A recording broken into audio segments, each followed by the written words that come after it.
একবার মুসা আলাইসাল্লাম আল্লাহর সাথে কথোপকথনের জন্য যাচ্ছিলেন। পথে আবেদ নামে একজনের সঙ্গে দেখা হলে সে তাকে বলল, আল্লাহকে জিজ্ঞাসা করবেন আমার জন্য আল্লাহ কোন জান্নাত প্রস্তুত রেখেছেন। তারপর দেখা হলো এক পাগলের সাথে। সে বলল, আল্লাহকে জিজ্ঞাসা করবেন আমি কি জাহান্নামে যাব।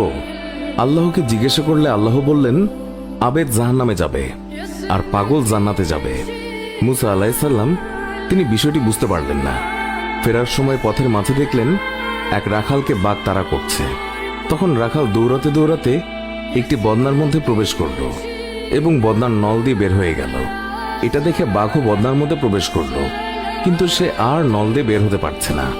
এরপর পাগলের সাথে দেখা হলে মুসা আলাইসাল্লাম পাগলকে এই ঘটনা বললেন। তখন পাগল তা বিশ্বাস করল এবং বলল, আল্লাহ চাইলে সবই সম্ভব।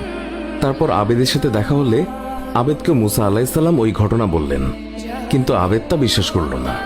সে বলল, এমনটি সম্ভব নয়। এবার মুসা আলাইসাল্লাম বুঝতে পারলেন কেন আল্লাহ বলেছেন আবেদ জাহান্নামে যাবে আর পাগল যাবে জান্নাতে। কারণ পাগল নবীর কথা বিশ্বাস করেছে, আবেদ বিশ্বাস করেনি। আরেকদিন মুসা আলাইসাল্লাম আল্লাহর সাথে কথা বলতে যাচ্ছিলেন। পথের মাঝে এক ব্যক্তির সঙ্গে সাক্ষাৎ, যার পরনে শুধুই এক টুকরো কাপড়। সে বলল, হে আল্লাহর নবী, আল্লাহকে জিজ্ঞাসা করবেন কিভাবে আমার অভাব দূর হবে।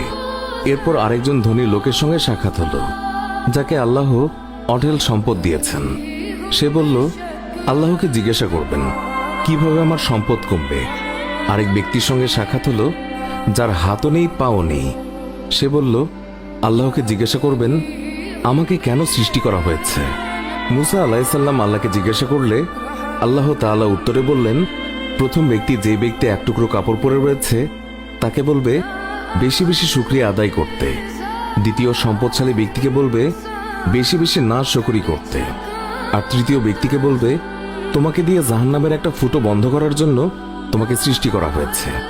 অর্থাৎ আল্লাহর ফয়সালা মেনে না নেয়া ও না শুকরির জন্য সে জাহান্নামে যাবে। পরের দিন মুসা আলাইসাল্লাম প্রথম ব্যক্তিকে শুকরিয়া আদায় করার কথা বললে সে বলল, আমি কিসের ওপরে শুকরিয়া আদায় করব। এই কথা বলাতে প্রচণ্ড বাতাস এসে তার পরনে যে এক টুকরো কাপড় ছিল তাও উড়িয়ে নিয়ে গেল। দ্বিতীয় ব্যক্তিকে না শুকরির কথা বললে সে উত্তরে বলল, আল্লাহ আমাকে এত সম্পদ দিয়েছেন, আমি কিভাবে তার না শুকরি করব। ফলে তার সম্পদ আরও বৃদ্ধি পেল।